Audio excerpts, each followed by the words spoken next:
Today's episode of the Riderflex podcast is sponsored by our friends at Rocky's Venture Club, an angel investing group dedicated to accelerating economic development by educating and connecting investors and entrepreneurs. Their mission is to advance economic development in the Rocky Mountain region. And on today's episode of the Riderflex podcast, we have guest Jamie Dandar McKinney. She's the president and founder of Jamie Empowers. She's a virtual workshop leader, a keynote speaker, leadership coach, and author. Jamie Dandar McKinney on the Riderflex podcast. Hi, Jamie. Hi, Steve. How's it going? It's going great. I'm really glad to spend this time with you. I've been looking forward to it all day. You know, the listeners, just so you know, we're recording this July 29th, 2020, which is like, I don't know, the craziest year ever that I can remember. I'm 53. So, I mean, I was 2 years old in 69 and 70 and some of those other wild years where a bunch of stuff was going on. Just, you know, there's been some crazy years throughout all these decades, but wow, 2020's, that's going to be up there, isn't it? Yeah, definitely. And, you know, I've been kidding around lately that the whole, you know, hindsight is 2020. Like that phrase is going to completely take on a whole different meaning. I used to refer to it as like this, wow, I had such vision and I knew so it was a smart thing. And now I feel like it's going to be tantamount with, oh, like he fumbled, like, oh, they 2020, you know, like right. Completely different meaning. It will. It definitely will. It's been a weird year. You know, we won't get into too much of the COVID and all the stuff that's happening, and whether or not, you know, the masks and everything else, all the rules that we have to follow. But man, you know, just no matter what side of the fence you're on for that, for anybody listening, by the way, the bottom line is I just miss hanging out with people. I just miss getting together with my friends in like a regular environment. I think everybody's probably in agreement with that. Probably, unless you were just a hermit. Unless you were a hermit already, I don't know. But you know, I have a regular group of buddies that I meet at the local watering hole down from my house, and yeah, I miss that. So anyway, I'll be glad when it gets closer to normal. Hopefully soon. I was saying that like 30 days ago. And then I'm like, oh, well, I guess maybe not too soon. I don't know. Anyway, thank you for joining me. You're in Denver today? Correct. All right. But you're not from Denver, right? You grew up in Ohio, I think. I did grow up in Ohio. I grew up in Toledo. I went to the Ohio State University for grad. And then with my first job out of college, I was living in Cleveland, and they said I was 6 months into the job, and they said, hey, we've got this project in Fort Collins, Colorado. I'd never even heard of Fort Collins. It's going to last for 6 months. What do you think? And then, you know, come back somewhere in the Midwest and talk to my parents and oh yeah, 6 months. That sounds great. And that was in March of the year 2000. Wow. Okay. And here I stay. Well, so you moved here before it really started getting crazy busy with lots of people moving in. So you were here because between 2000 and 20, let's call it what, 20, I don't know. I guess when did it start picking up? 2010 or so? 12, yeah, 10, yeah. And then it started getting really crazy around 2015, 2014. A lot busier now than it was when you first moved here in 2000 though. Yes. I mean, when I first moved to Fort Collins, you had to like fill up your tank with gas and have bottled water in the car, you know, before you went to Denver. And now you don't really notice when you've left Fort Collins and when you've approached other areas. Right. Built up. I live right off that highway. So there's a small town called Johnstown, which is just south of Loveland. Mm-hmm. And when I moved here in 2007, we had like one stoplight in town. Those days are over. So you came out to Fort Collins. Yeah. But before you get into your professional career, let me ask about your parents and your family. So are your parents from Ohio too? Yep. They are both from Toledo. And what'd they do? My mom was a third grade teacher and my dad was a firefighter. It's pretty like all-American family. Right, for sure. Was your dad like one of those macho, like the standard macho, super tough firefighter guys? describe my dad as macho. Other people probably could, but he was always, father of three daughters and just stand up guy. His crew always looked up to him. I remember I was home one year for Thanksgiving, and we were all, my family and my sisters, we were out at the bar together, and my dad's crew comes walking in and they're saying, Captain Dandar. And, he introduced me to some of his crew who didn't know me because I lived out of town, whereas my sisters lived in town. And the one guy, remember, he met me and he goes, "You're Captain Dandar's daughter too?" And I said, "Yes." And he just yelled for anyone who was going to hear it, "Who else is off limits in this bar?" And my dad just nodded his head like, good. "Yeah, you bet, buddy." That's pretty good. That's good. Are they still, so they're still there? Yeah. Mm-hmm. Retired or still working? Well, they're working, but as Grammy and Grandpa to my sister's little ones. Okay. And you had two sisters? Correct. Are you the oldest? Where are you in the mix? I'm the oldest. Mm-hmm. Ooh, okay. Were you the tough older sister that like had to kind of babysit sometimes and keep them in line? We are, if you read the birth order studies, it's like they were in our house. Is that right? Okay. All right. The way my dad used to describe that was, when it came to schoolwork, if the assignment's given on Monday and due on Friday, Jamie had it done by Monday night. My middle sister had it done around Thursday, and my youngest sister was like, "What assignment?" Now your little sister's going to listen to this, What do they do? What do they do now? Your sisters? My middle sister works for a Chamber of Commerce. And then my youngest sister is, she owns her own business. She is a yoga instructor and does stand-up paddleboard. Okay. All right. Very cool. And my middle sister's got some entrepreneur in her too, because she married a chef and they have a restaurant. So two of the girls got the entrepreneurial bug, but that really didn't come from your parents. I'm wondering where that came from. That's a great question. And I have thought about that too. And I don't really know the answer, except that the creativity, like my mom was so creative. And so we were always coming up with new things. And then my dad is really adept at like building things. And so we were always making like bike ramps or our own game show host sets or things like that. So there was always something building. And maybe that's where it came from. Okay, cool. All right. So cool. So you come out to Fort Collins, you flew into Denver and drove to Fort Collins first time ever here. Were you like, oh, wow, this is pretty cool? It was definitely one of the first moments where I was like, oh my gosh, I'm truly an adult now, because I picked up the rental car, which I had to pick up from Enterprise because I was under 25 years old. And I do vividly remember driving up I-25 and looking at the mountains and all by myself. And I came from Ohio State, where you literally know thousands of people. And now here I was in Fort Collins, where it felt like the size of the town was about the size of my entire school. And it was kind of tricky because everybody who lived there either went to school there or had their 2.2 kids in Labrador. And I was like right in the middle of that. And the people that I worked with, it was not smart for me to fraternize with them outside of work. And it was a little tricky meeting people and growing a group of friends. Fort Collins was ranked back then as a pretty cool, quote, mountain town, even though it's not really a mountain town. It's at the foothills, but it was, it was a really big, popular place to live back then, or still is, but was starting to grow. Okay. So you start your career. Who'd you go to work for? I was with PPG Industries, which is, if you've heard of BASF or DuPont, PPG's, they're direct competitors and customers in some cases. Some of the chemicals that they make are so specialized that they buy from each other. Gotcha. And you worked for them for a long time, but what is it, 15 years or something?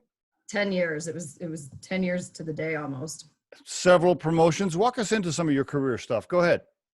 Yeah. So I started, my degree was in business marketing. I saw that. And, marketing, advertising, I was exploring opportunities in that. And when I came across PPG, they were hiring for a business development manager in their automotive refinish division. So essentially cars, paint, body shops, collision centers. And they said, for the first entire year of your job, we're going to teach you. how to be a territory manager. We're going to teach you about paint. We're going to teach you the chemistry, all these things. And the plan is we do this for a year and then we set you in a territory. And I thought, well, that's a dream come true. Like now I'm going to learn and they're going to pay me. And I love the learning side of it. Like it's just, I have insatiable curiosity, and it was, company car and computer and phone and all these really cool things. And they asked me in the interview, what do you know about cars and paint? And I said, basically nothing. And they said, great. That means you have no bad habits and we'll teach you the PPG way. And so I was, cool. So signed up, came on board. I was the third female to join a team of 400. What? Wow. Okay. Numero trace. Yep. Holy cow. All right. I was the youngest by on average 20 years. I hadn't grown up in the business like a lot of them had. So I had no stories of, when I was in pigtails running around grandpa's shop. And, this is my first job out of college. I had internships, but I had no real business experience. And then the other thing that made me stick out was that I had a college degree, and a lot of their aging workforce did not. So when it occurred to them and they realized why I was hired and what I was being groomed for, and that I might someday be their boss, you can imagine. Yep, I can imagine. That I didn't have the warmest welcome. At happy hour, they weren't like, Jamie, come over here and sit with us. Not so much. Okay, but you did well, and you advanced a couple of times, right? I did 3 times. Mm-hmm.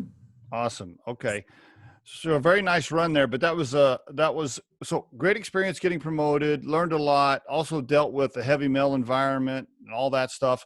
When you got your first promotion, was your entire direct report, I'm guessing all your direct reports were guys, right? Both times you were promoted?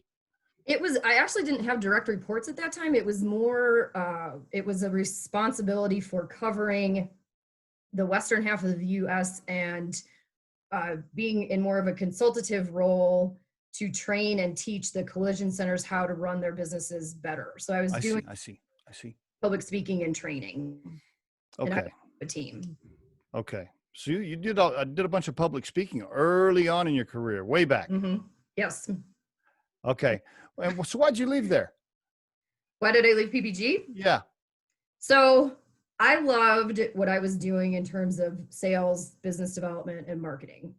But I would watch these guys, we all had times when we needed to present. And I watched some of these guys, who'd been in the business forever, and they would give presentations and be incredibly unpolished. There would be errors in their PowerPoint, their shirts half untucked, they're using double negatives, things like that. But they had this passion for cars and for paint and for the things that we were promoting.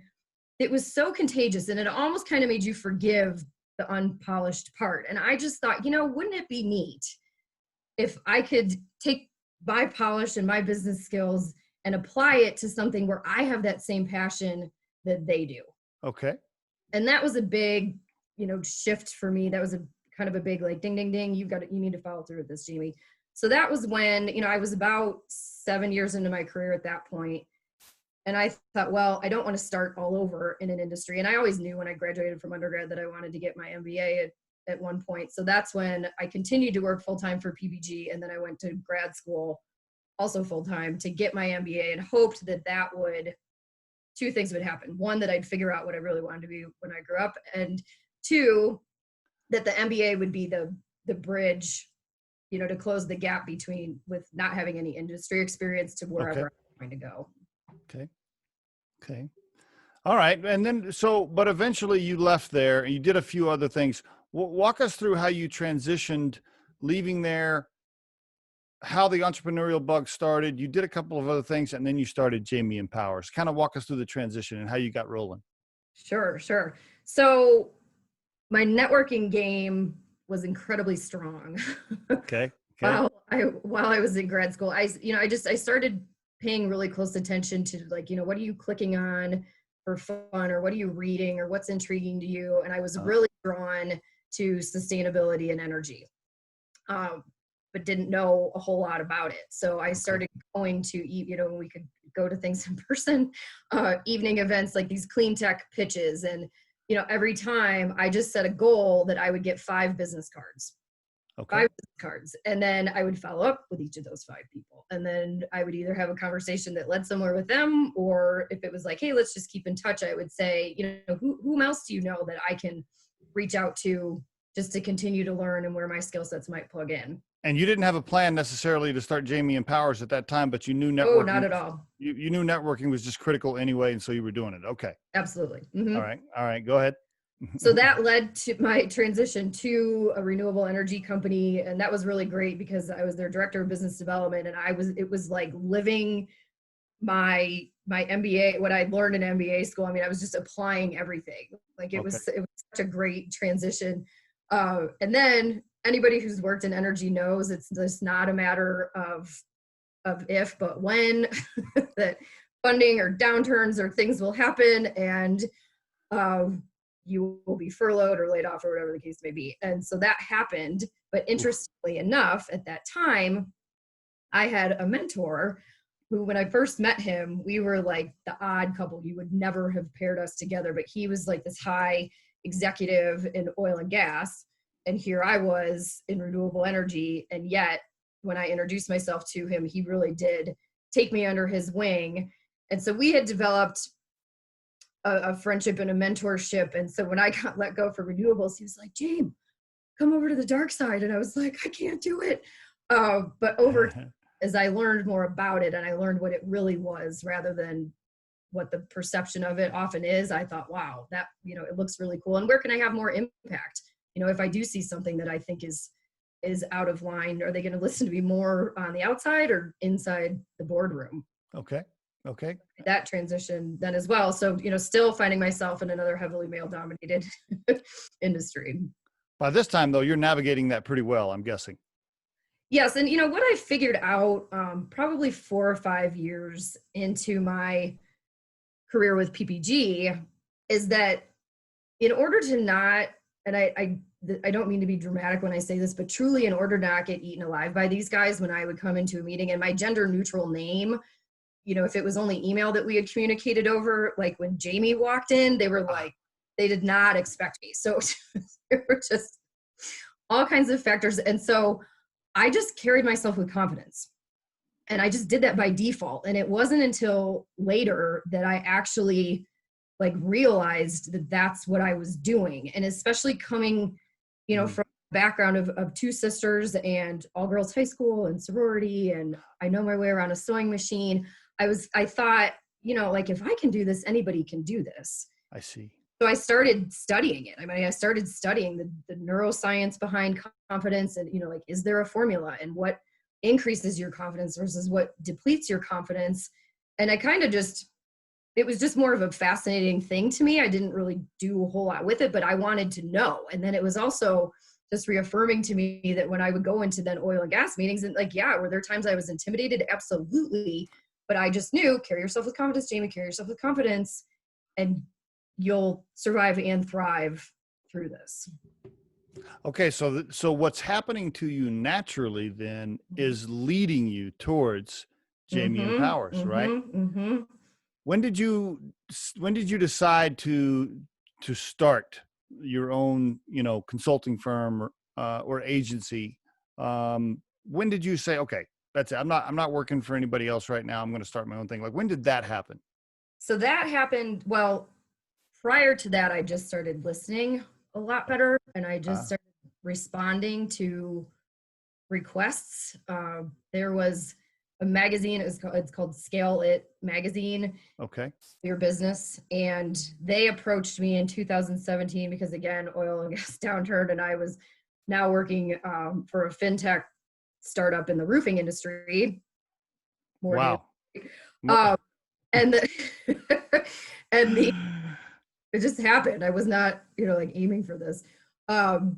But the magazine approached me and they said, hey, we want to do a feature story about a strong female male dominated industry. We've been watching you. We want it to be you.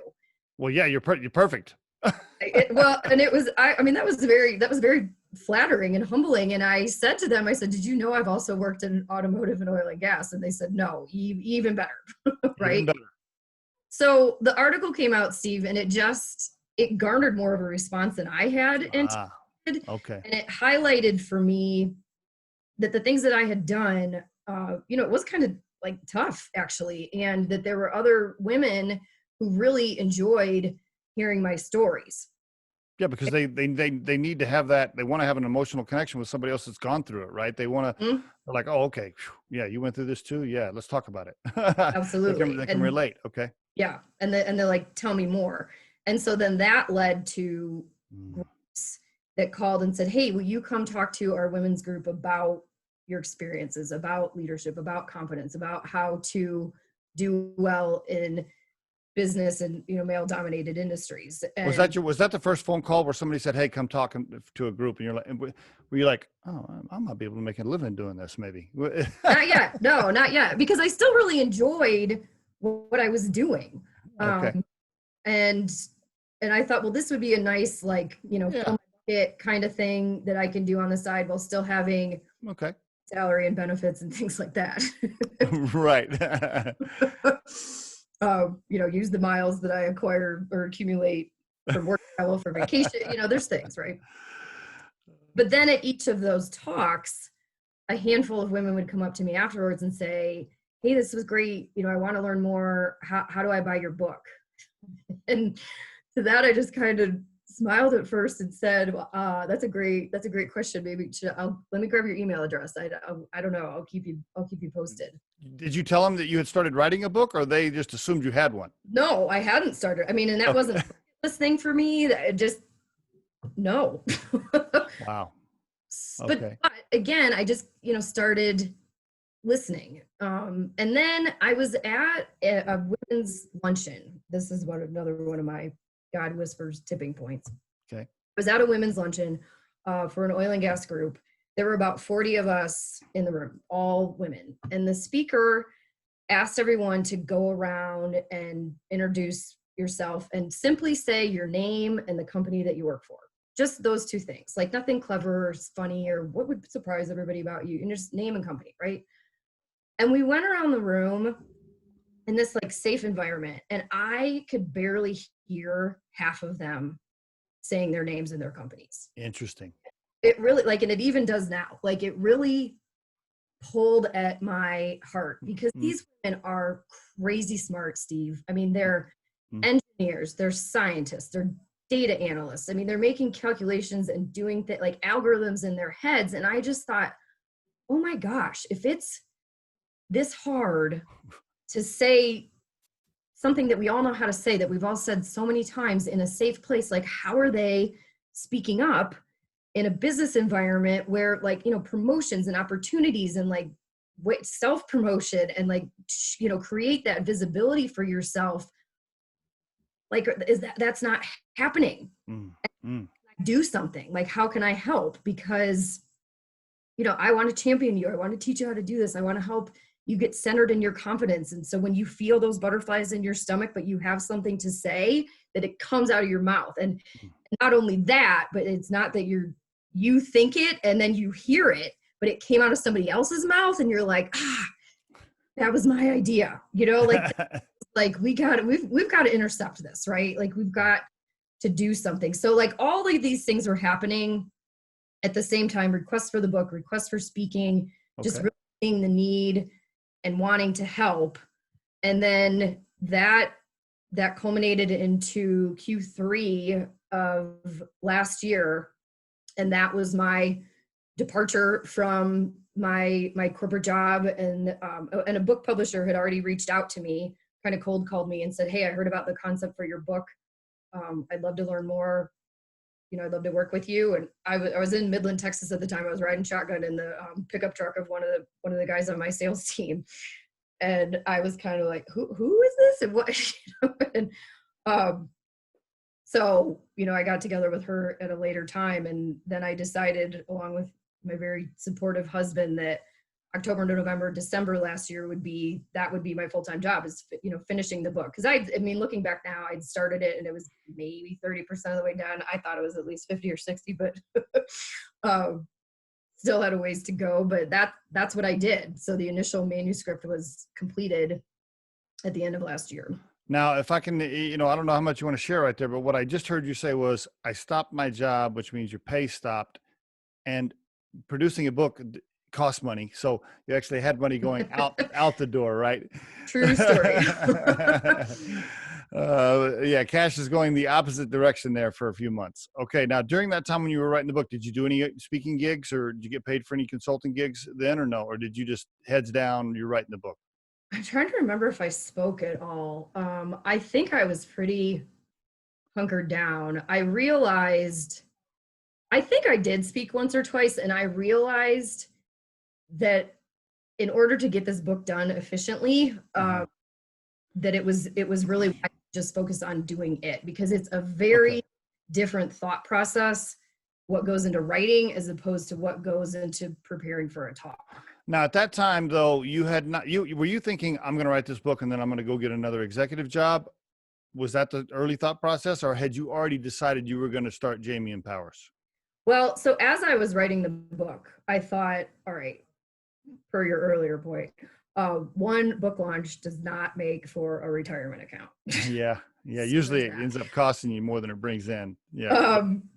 But the other piece was, there's so much applicable information in here. And so how do I really disseminate this? And not just from somebody who reads the book, which I think will be great, but also, how do I talk about this? Or how do I build a program where I can teach it? Or, what does that look like? And there's a lot of different directions you can go. So I hired a business coach. Okay. So then more money. Now you got more money going out. Right. Except that he was worth, the ROI. Okay. Definitely there. But so this is when, to answer your earlier question, that's when Jamie Empowers was officially born. Okay. And Jamie Empowers was launched when? I'm trying to think. I credit late 2019. Is it like when the website launched? Is it? Okay. I don't have an exact birthday, and I am so busy. I haven't had a grand opening, which is kind of a good problem to have. Okay. Okay. But yeah, late. As far as being available for hire and then having inbound funds, that would have been late last year. Okay, and it's jamieempowers.com. So why don't you give us as it stands today, give us the 3-minute Jamie Empowers elevator speech. Go for it. Okay. The mission of Jamie Empowers is to empower women to ditch doubts, speak up, and achieve the careers they deserve and desire. Okay. One of my favorite phrases is empowered women empower women. And when you are centered in your own confidence, you have zero trouble sharing that with anyone and everyone else, because hashtag stronger together, right? You realize that the more of us that know this and that appreciate that when we're leading with confidence, it's demonstrating that we've got a handle on our insecurities, and that the more we can work with others and lift up others, the more we all rise. It's truly a collaborative effort. And confidence, you use that word a lot, even since we've been talking, and it's on your website and in some of your material. But is that really the foundation of it? Is hey, I'm going to help you be more confident to help you deliver the things you are already smart enough to deliver? Is that? Yes. Okay. Yes. Okay. When you have a solid foundation of confidence, that really paves your path for anywhere that you want to go, because it's not that challenges or things won't come at you, but when you're centered in your confidence, you know how to handle criticism, you know how to convert a challenge into an opportunity, you know how to keep moving forward, you know how to eliminate your self-doubt, you know how to do all these things that weigh us down and hold us back so that you can keep moving forward. What's the cause of this lack of confidence? There's a lot of things. With girls, it tends to happen around the ages of 11 or 12. When we start to get pretty self-conscious about what what others are saying. And if it's not addressed at that point, it can continue to spiral downward. I learned in my research, this is one of these things that I'm like, wow. I mean, so there's a social conditioning element to this. Were you a Boy Scout, Steve? I was not. No.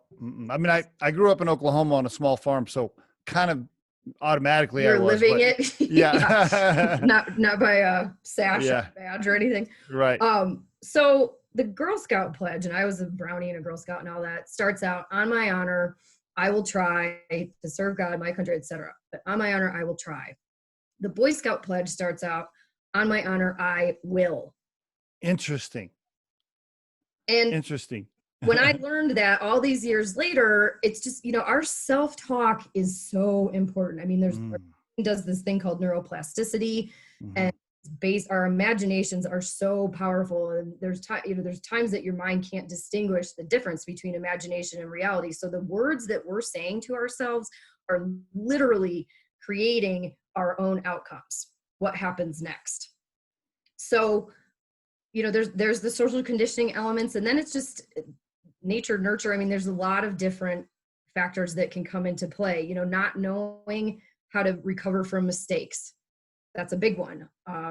Because if you keep making mistakes and you are not learning from them and you're just seeing them as failures and kind of game over points, well, that's conditioning you to stop trying things. I see. Opposed to if you can look at a mistake and see the opportunity. And I actually have an acronym. It's called Prowl. And the acronym stands for, when you do make a mistake, which we will all do, possibly on a daily basis, depending on the enormity of it, right? Right. Yes. But pausing and breathing, that's a huge one. So you keep amygdala from being hijacked, and you can stay in a place of calm and clear thinking. Reviewing what happened, owning it, definitely not pointing fingers and blame elsewhere, owning it, looking at what can I do? What's the plan from here? And what did I learn? Okay. Good. So tell me about the specific services then. Is it one-on-one coaching? Is it public speaking? I know you have this power hour. I mean, talk to us about the different things that you can do. Go ahead. Sure. So I definitely have a leadership coaching program, which is one-on-one, and then I'll be starting a mastermind group in the fall. So that'll be similar curriculum, but now with a small group of women. Okay. And then the virtual, what was public speaking in March made a quick pivot to a virtual offering now. There's different shapes and sizes of that, something to meet the needs of the groups that I work with. I have either a 1-hour jumpstart version, which I call it, or a full workshop, which we do over the course of 5 days for 1 hour per day. And it's all about soft skill development, or I like to call soft skills strategic skills, because I don't think they get enough, we give them enough credit when we call them skills. Mental strength, and then confidence boosting techniques within each topic that we cover each day. Okay, so I can sign up for one of these group sessions, or I can hire you individually, or I can hire you to speak to my company. Correct. Usually it's a company or an association that hires me. What about the guys? Great question. What if the company has males that are like, okay, you guys can't come. Sorry. How does that work? So one of the questions I had from a decision maker who was hiring me, Jamie, am I going to get sued if men aren't allowed? And I said, his name's Steve also. I said, no, no boys allowed situation. Men are definitely welcome. However, I'm very upfront about, my research, my stories, my experience, my jokes. They're catered more toward women. I mean, that's who I am. Those are the shoes that I've walked in. I can't say what it's like to walk in a man's shoes, but I can certainly say what it's like to walk in my shoes. But at the same point, everyone is welcome, because the men, from the feedback I've gotten from them, they definitely get something out of it too. And I often get requests afterwards for, hey, would you mind sharing the video with me? I want to share this with my wife or with my daughter. Yeah, I was just thinking, when you're coaching women in these sessions and during these speeches, I mean, yeah, I would think it'd be great for the guys to hear it, because like you said, I walked in these shoes. I know how you're feeling. Here's some encouragement I want to give you. Um, I don't see how that could be a bad thing for the guys to hear that, because, you know, because most of them are oblivious to what they might be feeling like. Right. In fact, I told you earlier during the small talk before we started recording that I had my youngest son, my 26-year-old, over for coffee, and he's a single guy in Fort Collins. And he was talking about dating and stuff. And I said, have you read that book, Men Are From Mars, Women Are From Venus? I said, you might want to pick that up. You might want to pick Yeah. that up. Well, do you want to know a professional kind of metaphor to that book? Go ahead. So one of the things I talk about is embracing different ways of thinking and acknowledging them and trying to work with them rather than against them. Because the only way of thinking that I can change is my own. I can't change yours. I can't change the ways of thinking of other people in the room. And this is not, I didn't originally come up with this, but I've now seen there's several books that actually carry this title, and they talk about waffles versus spaghetti. Okay. And some brains are oriented more like waffles, and some brains are oriented more like spaghetti, meaning that the waffle-like brains are more compartmentalized. They think in more definitive terms. It's, you know, it's left, right, up, down. Okay. Their spatial reasoning is pretty good, and they get to decisions quickly, but they might skip over some details that could be pretty important in making the best decision. Okay. So that's the waffle brain. The spaghetti brain can do multiple things at the same time, good intuition, very good communication and interpersonal skills. Might take a little longer to get to a decision than the waffle brain, but will consider details that the waffle left out. Now, when I say this, I don't even say which one tends to orient more with one gender or another, because in my mind, it doesn't matter, and it's not an all or nothing anyhow. It's just a matter of acknowledging when someone's sitting across the table from you and you're like, how are they not getting this? You know, maybe invite in, and it's funny because my husband and I practice these things too. Maybe even just invite in the idea that, hey, if they're thinking this way and I'm thinking that way, how can we complement each other rather than contend with each other? Because if we're trying to come up with a client solution or solve a problem, two minds are going to be better than one as long as they can communicate about it. I agree. And I think a female and a male mind together is super powerful. And I'll use my own marriage as an example. I spent my first marriage, because this is my second marriage to Kim. My first marriage, I spent that whole marriage trying to force my ex-wife into thinking and behaving exactly like I did. How'd that work for you? And that's why I am married for the second time. and you know, as I've gotten older, I've just learned that, well, you know, she does think differently than I do. She does come at it differently, see things differently, has a different insight on stuff, or just has some additional insight on stuff. And usually I end up making a better decision because of that, instead of getting irritated that she didn't think about it exactly like I did. Right. You know? Exactly. That was, you know, being married, I've been married, it'll be 5 years in September. And, you know, it's taught me a lot of things, of course, but one of the things that really fascinated me early on is that my husband and I can go experience the exact same thing, like the exact same dinner conversation with the exact same people. When neither one of us got up from the table, we heard all the same things, and our recall of it later, so different. And again, not in a contentious way, just like he thinks they said this, I think they said that. And, you know, there's body language, there's tone, there's all these different things that we're interpreting. And, you know, I worked on a team. It was one of the best executive teams that I've been on, because each of us had a different interaction style and each of us picked up on different things. So when we went into like these client pitches or, you know, investor meetings, we were this unstoppable force, because afterwards and even during, you know, we knew to look at the other one to say, like, what you picked up on something right there that I know I missed. And it was so cool to do that in a collaborative fashion. Just on a coaching call I had this morning with one of my clients, today's topic was about different interaction styles. And we actually go through a little assessment, and we talk about, okay, so if this interaction style is your boss, and this is one of your direct reports, and this is, you know, one of your colleagues, how do you learn to work with them rather than against them? And it's pretty powerful. Is it just you for right now, or do you have some partners? How are you, and how do you plan to develop the business? To scale. Yeah. Well, I have realized that in order to achieve the goals that I want to achieve, it is not feasible for one person to do all of this. I'm glad though that I reached this point and I've figured out the things that I've figured out to also know what's worth spending my time on and what isn't. And that's one of an entrepreneur, like you're figuring these things out, right? Like, where is it worth me to spend my time and energy? And is this increasing my confidence or depleting it? Because that's something to keep in mind too. Give me a back issue and my confidence will not great. So I know, like, only spend a limited amount of time on that because you got to bring it back up.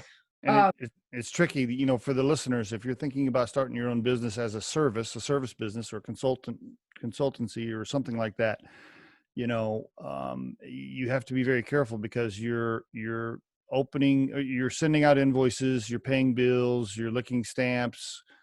Oh, and then you're working on marketing, and now I got to check my website, and now I got to make 3 sales calls, and now I actually got to go do the engagement. And I got to book my own travel because nobody else does that, and all of it, right? You're Yes. So yes, to answer your question, I was actually working on a job description yesterday, so there will be a post coming out, and that's that's good. Like when you and I talked before, I mean, what I really love about Riderflex's strategy of what's the cultural fit here, because you can have the most amazing skill sets, but if you're not around, air quote, your people, that's not going to be an environment where you can thrive. And I personally only want to be in an environment where I can thrive, and I only want someone to be on my team, where she can thrive too. And I'm glad you touched on that, because I want to mention that for the listeners. I think it's important to talk about what we mean by culture matchup for us anyway at Riderflex. Some people hear that and they're like, oh, do you mean like if it's a company full of like all 55-year-old white dudes that's who you hire? No, that's not what we mean by that's not what we mean by culture. What Riderflex means by that is, like, if for example, I'll give you a perfect example. We have a client right now that we're doing some searching for. And out of all the different clients we are servicing, this client is a hard-nosed, East Coast, fast-talking, cursing, type A, aggressive individual. Like, I would describe this individual as like Joe Pesci on steroids, and so that character in the movies, right, that Joe Pesci always plays. And so would I send a very timid, shy, quiet, introverted person in to interview with him?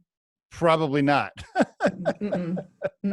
That's what I mean by that. That's an example of what I mean by culture fit. I think it's important for everybody to hear that, because we're not talking about race or age. We're talking about how the company works. How do you work? Do you have an environment where you guys are like late and unorganized and messy, and we need to send you somebody that's okay living in that type of world?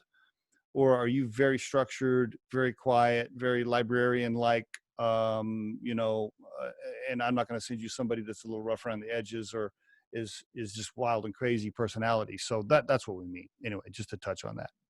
No, it's huge. And that's been the make or break, in various roles that I've had. And that, like the automotive, that at the end of the day was not a cultural fit for me. We didn't care about the same things. Didn't care about the same things. Yep. And while I could still do my job, I thought, why put all this time and effort into something where, like, I have some great friendships and some wonderful people that I met along the way, but I'd much rather be in a place where I'm my authentic self inside and out, and that's embraced and welcome. So when you hire your admin person, they need to be like a former mechanic. No, I'm just playing. If they have impeccable social media and business development skills as well, right. Sure. I'm by me. So now that you've tried this, you're still early. I would call your entrepreneurial journey still pretty early.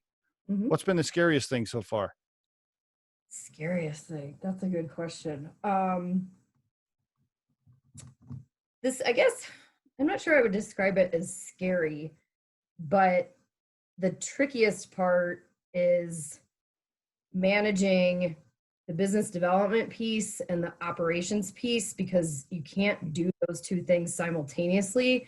So like, I feel very blessed, for example, that since March, I've done 14 Empower Hour workshops. I've Good for reached you. Great. Awesome. 440 women have participated in those workshops, and I get Fantastic. the stories, and I, hear like, so that's really exciting. When I'm doing the workshop and prepping for the workshop and doing the follow-up from the workshop, I'm not doing business development. Yep. And you need both. And there is an element of business development within the workshops, because they can certainly Sure. lead to other things. But that's, I would say, the trickiest part. I don't know that it's been scary, because, when I tell people this is what I'm doing, I haven't had a single person say to me, really? Everybody's like, oh, like, yeah, duh. good. That's good. Yeah. That's really good. No, that's good for the listeners. And I think there's some good advice there. If you are starting something, if you can partner with someone early on, or the sooner the better, you'll be better off. And that's how Riderflex did it. But you probably already remember the story. I told you, I called my buddy Scott and I said, hey, look, we're going to turn Riderflex into a recruiting firm. I'll handle operations and recruiting. You handle sales, because A, I don't like handling sales, and B, you're good at it, and I can't do both. So yeah. And you want to scale. I mean, that's just exactly. Yeah. And that's a confidence, the key to confidence as well, is optimizing your strengths. What are your superpowers?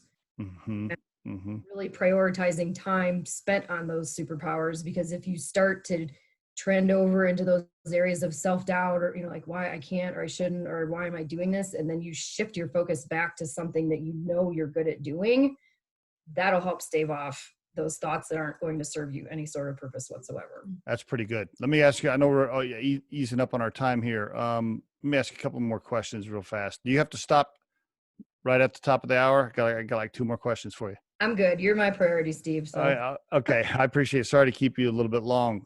I want to ask you a couple of wrap-up questions, but I want to go backwards just for a minute and ask if there is a young female executive listening to this podcast that's in a heavily, male-dominated environment like you were in, and you could just give her one sentence or two of encouragement right now, what would you tell her? One, to know that her confidence is to be self-validated only.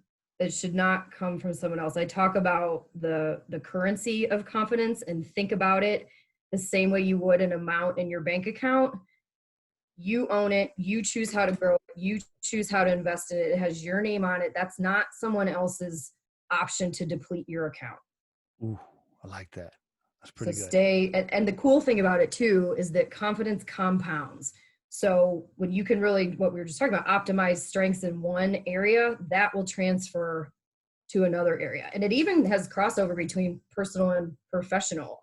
A woman on my recent workshop, she learned how to swim as an adult. And so you can imagine that her confidence skyrocketed, not just in the pool, but in all kinds of other areas too. And you can use it to your advantage that way. So that would be one. And also always being mindful of the barriers between personal and professional. That there's a chapter, it actually didn't make it into the book, but one that I considered I'd rather be considered a stick in the mud than a party girl. Yeah, you gotta be careful. I'd get promotions and party girls get other things. And I was more focused on the promotion, and I don't regret it for a second. That's good. Okay, great. I appreciate you sharing some of that. So now that you've had a pretty good career, right? Great career in sales coming up, and now you're running your own business, and you're probably like 29 years old now. Yeah, give or take. But if you were looking back, if you could call the young lady coming out of Ohio State, what would you tell her today? I think I would tell her, one, you're not coming back from Colorado, because I didn't know that for a while, and I'd give my parents the warning right at that moment. But two, I'm pretty pleased with my path. So Okay. I think even in the times that were challenging, or the difficult personalities, like those still taught me lessons that I can now teach and pay forward. Although the one thing that I wish I would have recognized earlier is, if you're working in a toxic environment, and even no matter what they are paying you, that salary is not worth your self-worth and your self-esteem. And there's a lag effect to it. It will have lasting effects even after you get out of it. Couldn't agree more. Yeah. If you're in a toxic environment, I mean, whatever that is, whether it's a cruel, mean boss or, whatever it is, just leave. You'll be okay. You will be okay. Everybody gets wrapped up into this. Okay, well, but if I quit, now how am I going to make my car payment next month? And what if I miss a mortgage payment? And what if I don't find a job right away? And they all of a sudden they get into this fear of the financial things they've set up in their life, and they let that control their decision to stay in a toxic environment. And you really don't have to. My biggest piece of advice there is, you will be surprised how you will figure it out. It will work out. You're not going to be homeless. It will be okay. Get out of the situation. Yeah, because the longer you stay, the longer it's going to take you to recover and prevent you from being somewhere where you're appreciated and where you feel like you belong. And by the way, you don't get these years back. Well, at least not that we know of. I think this is a one ride deal. So, don't waste those years, right? Correct. Find a really good recruiting company to partner with. Find a really good recruiting company like Riderflex. What's Jamie's core purpose in life, if she had to put it into a sentence? When you wake up every day, your core purpose is what? It's empowering women. It's showing them that what you believe you want to achieve, that you can, and that surrounding yourself with the right people is really critical to that, because we're all going to, no matter how centered we are in our competence, we're all going to run in those days or those times, or hopefully not a season, but sometimes a season, where things are just coming at us and coming at us and coming at us. And that's not why any of us are on this earth. We're here to do good things and to lead a fulfilling life. So surround yourself with those people who lift you up and just remind you how amazing you are, and just have that champion. And by the way, Jamie can be your champion. It's jamieempowers.com. Professional cheerleaders, sometimes how it's described, but yeah, all day long. I mean, I am never going to let you not believe in yourself, ever. That's fantastic. I appreciate you being on the Riderflex podcast, Jamie. Thank you. It's so nice to be here, Steve. Thank you as well. The Riderflex podcast features entrepreneurs, business executives, and the stories behind how they got there, as well as daily tips on career advice and job interviews. Our show can be heard just about anywhere these days, but you can visit riderflex.com and click on the podcast page to hear all the previous episodes and learn more about the recruiting and consulting services we provide. Contact us at the email address info@riderflex.com or 888-964-5876. Thanks so much for listening, and if you enjoy our show, please be sure to subscribe to our channel and like the episodes.